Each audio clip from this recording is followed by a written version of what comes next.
This year, 63 guys turned up to try their chances at competing for Cambridge, which is the most people I've ever seen in the 3 years that I've been here. 7 months from now, Coach Rob has to field a blue boat of just 8 rowers plus a cox to race Oxford on the day of the boat race. He'll also field a reserve crew called Goldie. That means only 16 heavyweight oarsmen and 2 coxes can represent Cambridge on March 31st, 2024. And Coach Rob doesn't wait around, which means that most of the cuts will happen right now on trialing for the Oxford-Cambridge boat race pre-season selection. Honestly, I love the first few days of preseason. All the boys are back in town.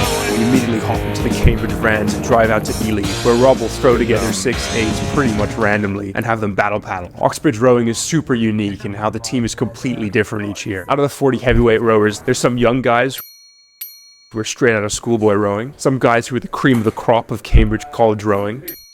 Then there's the returners from last year's blue boat like me, who are mainly worried if they're going to get their seat again. And then there are the ringers, who've rowed at a high level before and are typically on a 1-year degree to basically win a boat race and get out. I got lucky and sat behind Seb Benzacree, who we elected as our president at the end of last year. Seb's a guy who grew up about 100 meters from the boat race course, and he learned to row at the infamous St. Paul's. He's on his 4th year now, doing a very rigorous PhD in film studies, but instead of doing that, he's typically writing for Junior Rowing News. Seb can come across as a stern dude and wise beyond his years, but he's secretly a softie whose newsfeed is filled with cats content, and he's actually incredible at piano.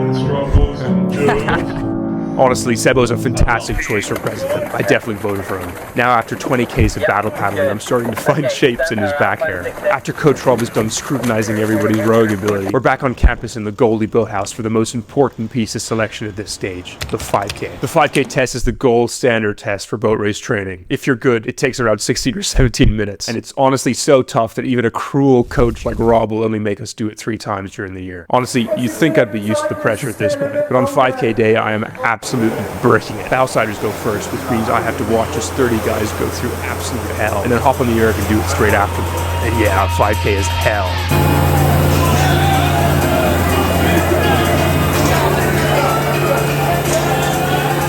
The champion of the Bowsiders is Tom Marsh, who pulls a ridiculous time for this stage in the season. Marsh is doing a physics PhD, and he was one of the last people to get cut from the blue boat last year, so he's clearly been training hard over the summer, and he's come back with a vengeance. Marsh is definitely not a guy with a lot of rowing finesse. His approach is instead to pull as many watts as he can so that the coach would be dumb to not put him in the top boat. So in my eyes, Marsh is probably also one of the mentally toughest guys on the team. Then I win the stroke side flight with a time of 15:56, which isn't far off my best ever time, so I'm pretty stoked. Unfortunately, I also weigh in the heaviest at 100.9 kgs. Post 5K, part of the squad immediately form a peloton through campus and hit up the 5 guys for burgers and milkshakes. I give the milkshake a miss. Then we hang around as messages and rumors fly around about who'd been called into Coach Rob's office. After the dust had settled, it turned out around 15 guys had been cut from the team immediately after the 5K. A lot of guys who were actually around for a lot of last year, so a massive bummer. To take the sting out, we ride straight to a team punting session with both the men's and women's squads, which means a flotilla of punts and many poor decisions.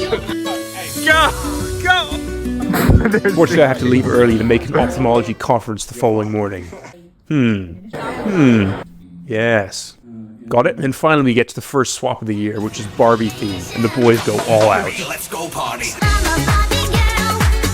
The men's and women's squad pack into a tiny rest spot, which quickly becomes a sauna, and then things go way too late into the night, which is a massive problem because at 5 a.m. the next morning we're due at an airport to fly to Shanghai, where we have an all-expenses-paid training camp to attend the Shanghai Head of the Regatta and race the Chinese national team.